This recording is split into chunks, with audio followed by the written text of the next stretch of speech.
Good morning, everyone. So we are going to talk about payroll today. This is basically for those people who are working in the accounting sector. This is not for in a general matters. We're going to talk about how we run the payroll, how what matters, and how do we record those things in the accounts.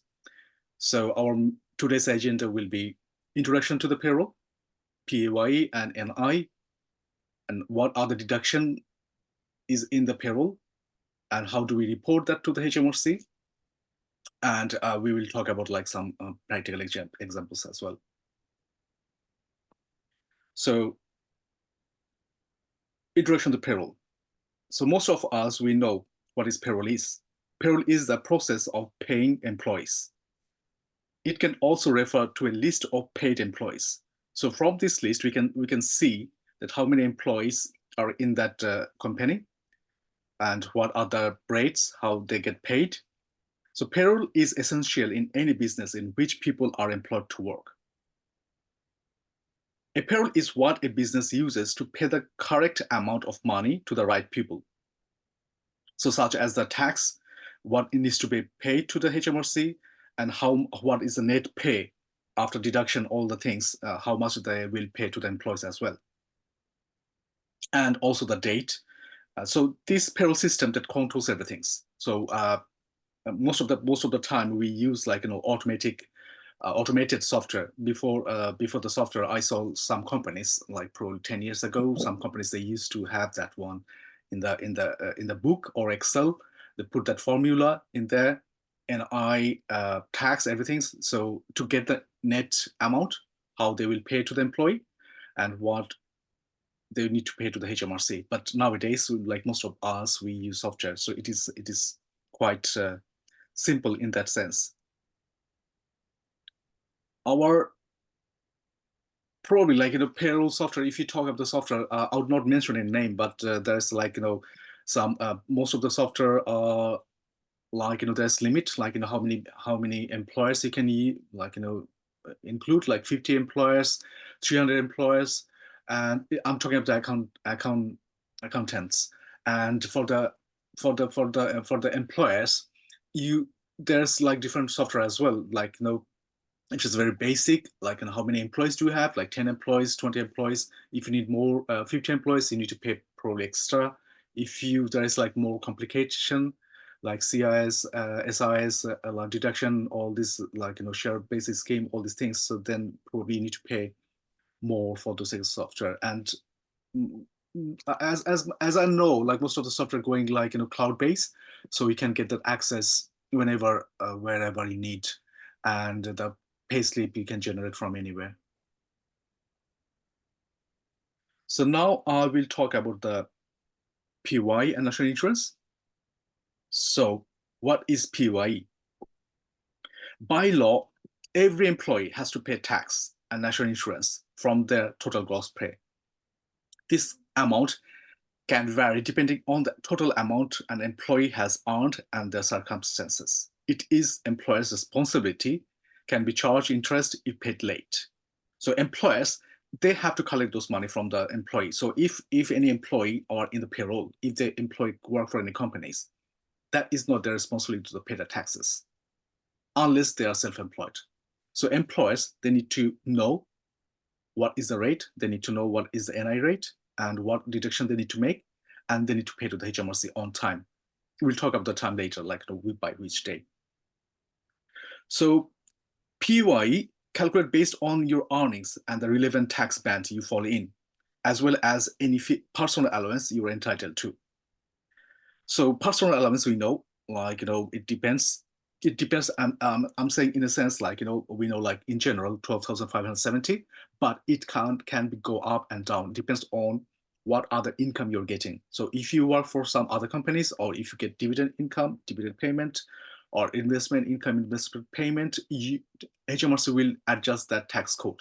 So it is not obvious that you will get the same code, or all the other people will get the same code. So in a general sense, if you didn't have any other income, your code will be like 1257. And then it is like what band you are in, NI band. So we'll talk about later. So NI, What is NI? Employees NI deduct from gross salary and paid with employers NI to HMRC. This is national insurance. Is similar to income tax, especially for state benefits. You start paying NIC from the age of 16 once your earned income reaches a certain level. And this certain level is like state pension age. So when you become a state pensioner, you don't pay NI, but you still probably get like income from investment from like pension, but you don't need to pay NI. So, but right now I think it's 66 years old, like the pension age. So between 16 to 66, you need to pay NI. Unless you don't need, like I'm saying, like you need to pay NI. It depends on your earning as well. And then I will talk like different type of national insurance. As I said, like there's different types of national insurance you pay. And normally it is like says like class 1 to 4. But for the purpose of the seminar, we will only focus on class 1, which is paid by both employees and employers. So employees pay class 1A and employers pay class 1. Sorry, employee pays class 1A and employers pay class 1A. And what are the other like class 2 and class 3, class 4? So class 2 is like voluntary. If you want, if it's self-employed people, they want to pay voluntary payment. And class 4 is for the self-employed. I will not talk about those right now. Probably in other occasion like self-employed or other people when we'll talk about the self-employed or other topics in the next seminar. So we'll talk about that later. So our next page, I will go to the examples. So this is the rate, how much and who pays what. So NI class 1A, employee pays, and the rate got changed. So before it was like 12%, 12.5%. Now it is like 8%. So this page we have taken from the HMRC. So for further reference, you can use HMRC's reference. This is for the 24 and 25. So as I said before, there's like class 1, 2, 3, and 4, and there's like category as well, A to Z. So it depends on which category you are, and then you pay the same rate, and employers cut the same rate as well. So most of the people, most of us, like we are category A, and then in that case, if our weekly income is between 123 to 142, we don't pay any NI. But our income goes from 244.10, you can see in the third column, to 967, you pay 8%. And if it goes over, you don't pay 8%, you pay for that extra income 2%. So 8% and 2%, that is a category A people's pays. What is category B? I'm not going through all these categories, but HMRC will let you know. The employer, they will send a letter that their category gonna be this or that or that. Normally, like category B is probably is like married woman and widower, so they get the reduced deduction like 1.85 and 2%. So I'm going to the employer national insurance now. So employer, so they pay 13.8% when it goes above 175.01 between 481, 13.8, and when it goes above, they also pay the same rate. So employee, they pay only 2% when it goes above 967, but the employer, they keep paying the same. So 13.8, 13.8, and 13.8. And this rate got changed. So if you prepare the accounts, this we will probably see like employee pays 12.5%. That is for the previous year. So this rate, 8% rate, starts from April 2024. So please aware of that one. And next, we will talk about like what kind of deductions we make. So from this gross payment, we deduct pension, deduct student loans, deduct other salary sacrifice, like if there is like a cycle to work scheme, deduct SMP and SSP. So talk about the pension. So most of most of the employer, it is like law now that everybody should be in the pension, and employee can opt out, but they need to enroll in the pension scheme, and then they have to start paying. But if they opt out, they don't pay. So the pension rate is right now is like employee pays 5% and employers pays 3% on the salary, gross salary. So that get deducted from the gross salary, and then the student loans. So if the student they need to tell most of the employee, like obviously they took the loan like when they're in the uni or when they were in the take any other courses, so they have to tell that one to their employer that they were in the student, that they had the student loans, so that student loan will get deducted from the payroll. So there is like different plan, like plan 1, plan 2, or plan 4, and they have like threshold as well. Like right now probably 24,990 plan 1, and plan 2 and plan 4. So when you will see probably in the P60 that the student loan plan 1 or plan 4, so they, after certain threshold, they have to pay 9% of that loan, so that get also deducted as well. So normally, like in a plan 2, we talk about like an undergraduate, if they did any undergraduate degrees or anything, and it also it depends on the year they have taken, like probably 2012 to 2021. And so this plan 1 to 4, the student will tell you, or the HMS will let you know, or you'll get a letter. Then you put that which plan they are in, 1 to 4, in the payroll system. And then SMP and SSP. So SMP is like a statutory maternity pay. So this is like this can be paid up to 39 weeks, and you get the after pregnancy confirmation, like you will get the letter from NHS, like GP, and then they will give you the letter to the payroll department or the HR, and they will put that like expected date, and then they can have the options, like between when they will start the maternity pay, when they will go for the maternity leave, and then from then it can be started. So it is normally like 39 weeks. So first 6 weeks, they will get 90% of their average weekly earnings. So 90% for the first 6 weeks they will get.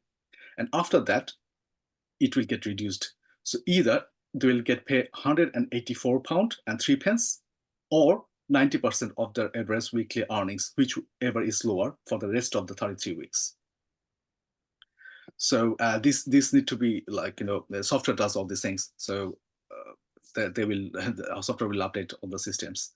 And there's like eligibility as well. Like, you need to see, like, if you run the payroll, or if you in charge of the payroll, then you need to see it as well, like eligibility, what they will, are they falling in that scheme? If they are not, then there is another scheme that is called maternity allowance, that is 184 as well, for the week. Every week it doesn't go like 90%, but the employer, they need to tell HMRC that why. I think it is called SMP1A. So like tell HMRC that why they will not get the SMP from the company, why they need to opt out from there. So there's some tests as well. So we don't need to know about those tests, but it is better to know. If you work in the payroll, then it is better to know, like, are they eligible or not.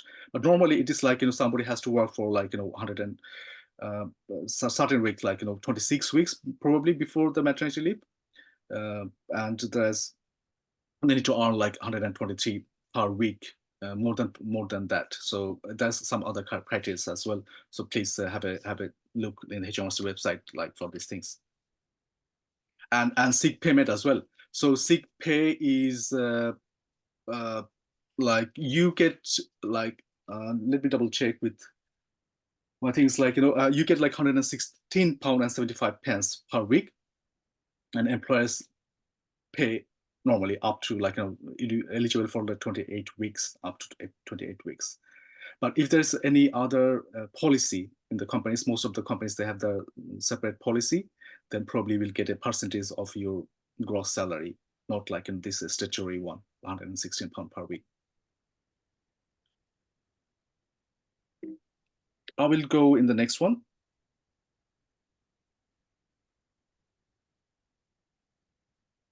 Reporting the HMRC. So we know, like, the people's working the payroll, that we need to submit RTI and on or before payment date, and HMRC needs to receive that money the 22nd of the following tax month if you pay monthly, and payment scheme as well, 22nd of the following month.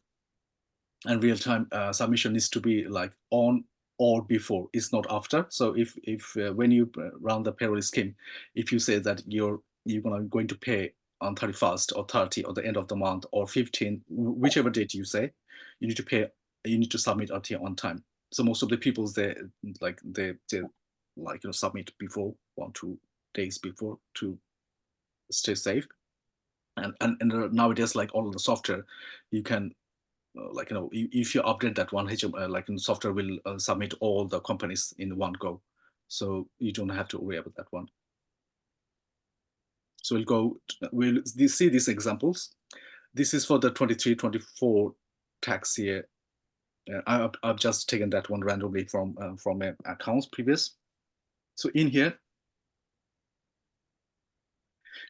this is I've taken out the name of the employees. It will be like left hand side. So all this row, there are different employees, and you can see their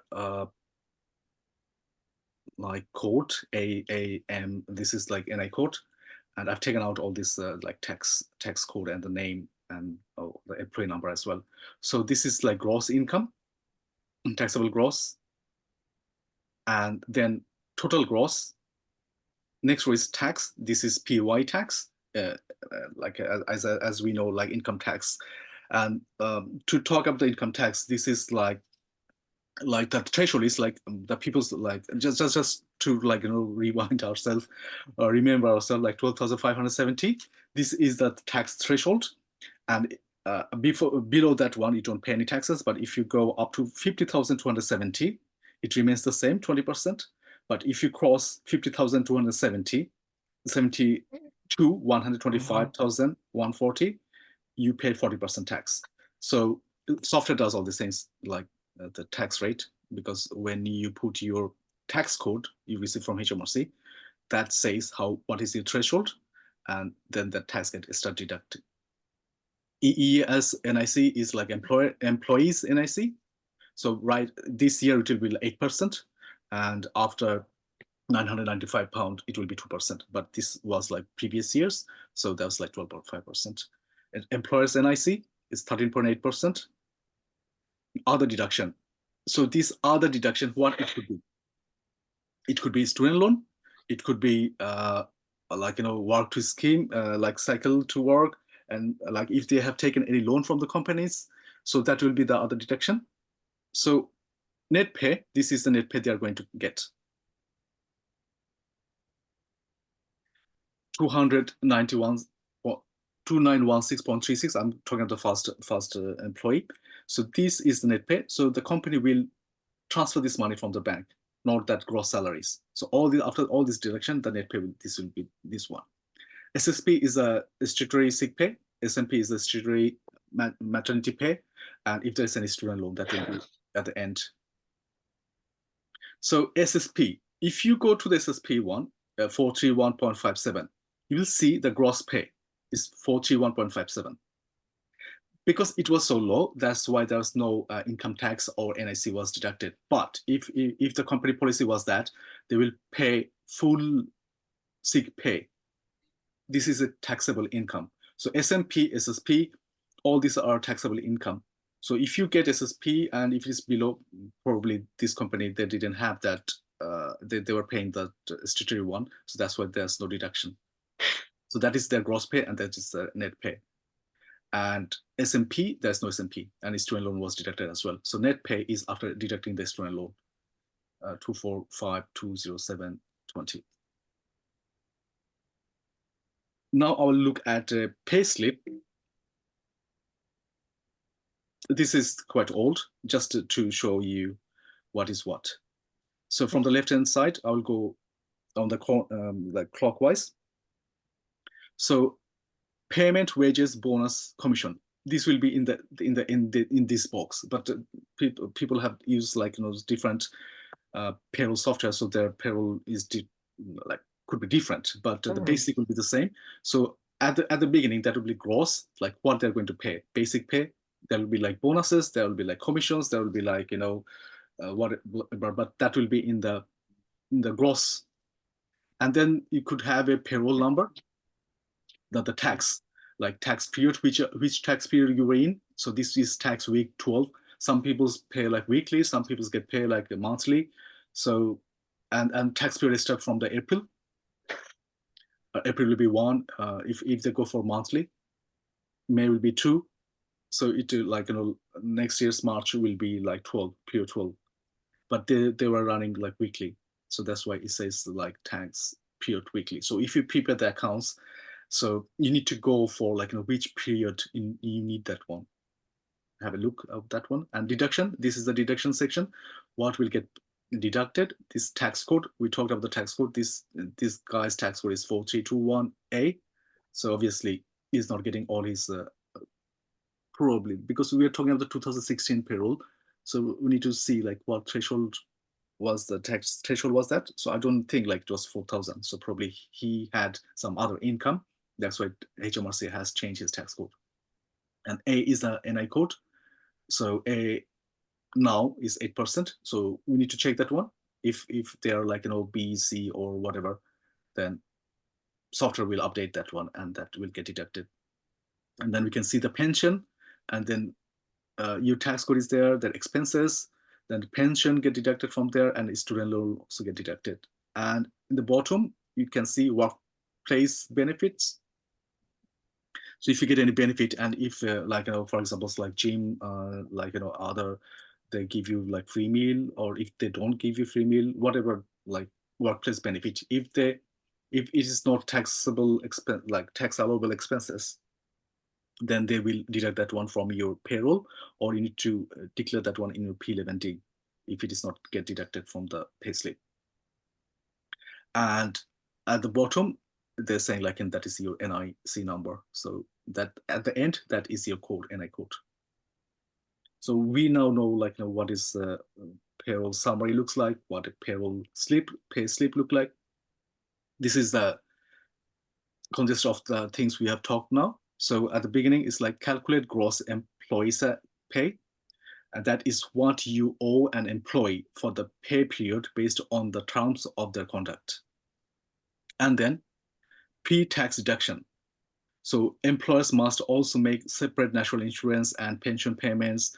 Then we need to take out national insurance, employee portion, we need to take out pension, this employee portion, need to take out a student loan, and then post-tax deduction. And that is like, we normally don't see that one. That is like child support payment.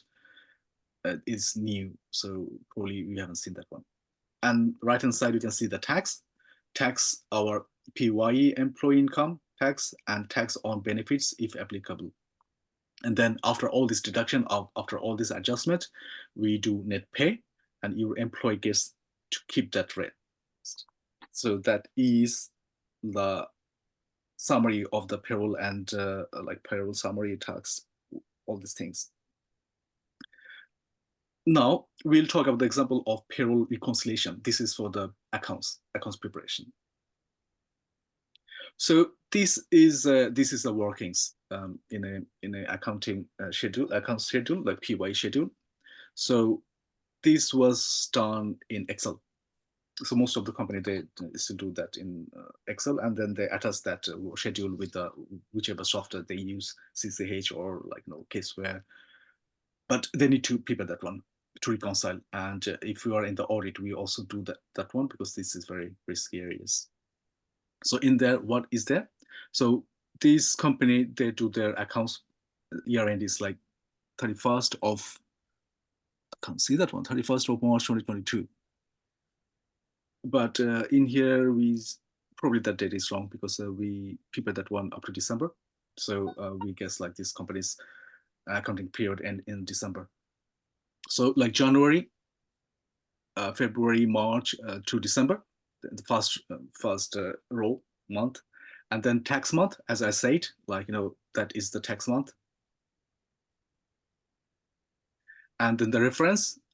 So reference is like in here you can click and you can go to that monthly summary. So that was linked up in here, and in the accounts we need to do separate, like director salary and the staff salary. So that's why director salary is here, and the staff salary is the next row, and then the employer summaries. This is the PY tax was deducted, and this is the employees NI, employee pension, student loan, and this is the net. And this is the employer NI. We know that employer NI, they need to pay 13.8%. That is the employer NI. And next column, this box is pension. So this is like employer pension. We know that employer pay 3% pension. And then the pension liability, this is like what supposed to pay it. And in the pension pay, this is pension liability is like the add of employee pension and the employer pension. So all this together. So if I go back to this employer summaries box, you can see the employee pension was like, I'm talking about January 1. So 483.48. This is employee pension. Add up with employer pension 362.64. So altogether, pension liability is 846. So employer deduct that employee pension and they add up with their employer pension and they have to pay in the pension liability. I'm talking about the first month, 846. And they didn't pay. We can see the pension paid, this column is empty. So they didn't pay. So OS is like outstanding. It's like question mark. We need to like queries to the employer. So like sometimes in the group, they pay from other company. So we need to ask like, is this still outstanding? If you have the access to the HMRC, we'll go to the portal and then we'll check Nest or whichever pension provider. But this is the outstanding. So we need to reconcile this one. The next box is PY, and this is the PY liability. 15,000, and the employer allowance. This is a very, very important one. So employer allowance, most of the, whenever we do the accounts, you will see that, either that was deducted or not. So employer allowance is, if you have two employees in your payroll and then you're eligible to get an employer allowance. Employer allowance is like, you know that you need to pay employer NIC to the HMRC 13.8%. So you will get a allowance up to 5,000. That's mean you don't have to pay that NI to the HMRC. So you'll get a 5%, 5,000 allowance. But be aware, like, whenever we do the accounts, we see that most of the people, they don't like claim this 5,000 allowance. So this is very vital. We were doing one accounts and this 25,000 was not claimed for previous all these years. Accumulated like 7-8 years they didn't claim. So this is very important as well, and that will help the employer to take off the tax burden. So this is that, and then PY paid, that column, you can say that this is the reconciliation from the bank. You can see the date when they were paid. So total liability was 15,966. They paid the same amount, and that was paid in the 29th of January 2021. So there is no outstanding amount. So, and sorry, I will go back. And at the very bottom, you can see December. I'm talking the PY liability, last box, the green last box. The 34,000 was outstanding and that didn't get paid, so that is outstanding. So this makes sense because we are preparing the liability is like you need to pay by 22nd of next month. So that is outstanding and that makes sense because we are preparing up to 31st of December, but they need to pay this liability to HMRC 22nd of January. So that is outstanding. So that makes sense. Now, the journal. I'll go back. So this is the journal we need to see. So staff salaries 283. I'm talking the journal, the yellow color box one. So the journal we used to staff salaries 283. What is that? This is the gross payment. You can see in that Excel workings that staff salaries total. I colored that in yellow, 283. That is the gross salaries. It's debit. Director salaries 70,000. That is the I colored in yellow in the Excel workings. That is the gross. And employers national insurance 44,000. And employer pension 359 3.73. So that is all a debit. And then PAYE, that includes personal tax, that includes national insurance deducted from the employee. And the net is like net salary. So net salary 225. You can see in the Excel workings. I didn't color that one. That 225. That is the net payment you have made from the bank. You paid them, and the pension is like 8384.89. This is the pension liability you need to pay. This pension includes employer's pension and employee's pension together. So some people, because I saw like by mistake, some people put that pension also in the PAYE, but it should not be. It should be like different column because pension employer pay to the nest.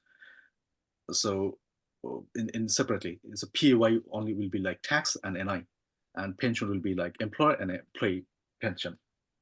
So we'll go through again quickly because I don't think we've got like more than I've got only 3 minutes left. So quickly, this one. This is very important for our accountants. We need to reconcile HMRC's total outstanding. We need to reconcile how much we have paid and which date and what is outstanding. And then that will go to the liability, or if they have paid more, that will be like, other debtors. But most of the times it's other creditors. So in the accounts or in the audit, whatever we do, PY is one of the most important reconciliation item, and VAT as well. So this is journals. Probably we already know that gross salary, director and staff, you separated that one. And then employer NIC, employer pension, debit. And the PY is like you deduct that from the gross salary. That's why tax and NI credit. You credit net payment from the bank, and you credit pension liability credit. So this is the journals. I'll go to the next slide. This is how it looks like in the accounts. So the top one is the P&L, and the bottom one is like balance sheet. So obviously, like salary goes to the administration expenses, unless it is like direct cost. Sometimes like direct cost is like always subcontractors, not from the payroll. So it always goes in the administration expenses. So director salary, we need to separate that one. So this is not like, we're not talking about this one from the previous page. This is totally different. So director salary is £12,000. Staff salary is 926. Staff national insurance, and this is employer. And staff pension this is employer pension. So this goes in the P&L. This is not employees NI. This is employer national insurance and employer pension cost. And the next box is creditors. This is balance sheet. And this goes to other taxation and social security. This is that amount is outstanding, like how much you have, like, probably you're supposed to pay like 200K, you have paid 100K, and the remaining is there. So you need to reconcile that one. I think that is like more or less about the payroll, and I got like 1 minute left. So quickly I will go back to the summary as well. This is the, we talked about the payroll. What is payroll? What is PAYE? We talked about the the percentage, how much tax and how much NI will get deducted, and what kind of other deduction is there, and how to report. And we talked about the examples as well. So this is what we talked. This is the rate. You can go to the HMRC and you can go for like what rate they are in, and we know that it's 8% from this 2024 April, and employer NIC 13.8. And other deduction, we talked about the pension, we talked about the student loan, category 1, 2, 4. We talked about the SMP, how weekly paid and how many week they can paid. and SSP and salary sacrifice. We talk like when to report, how to report. We look at the payroll summary, like what row and what column there is. We talked about the like pay slip. We summarized this one. We talked about the practical examples in the accounts. How do we reconcile, and why it is very important. And then we talk about the journals, and this is the accounts P&L, how it looks like.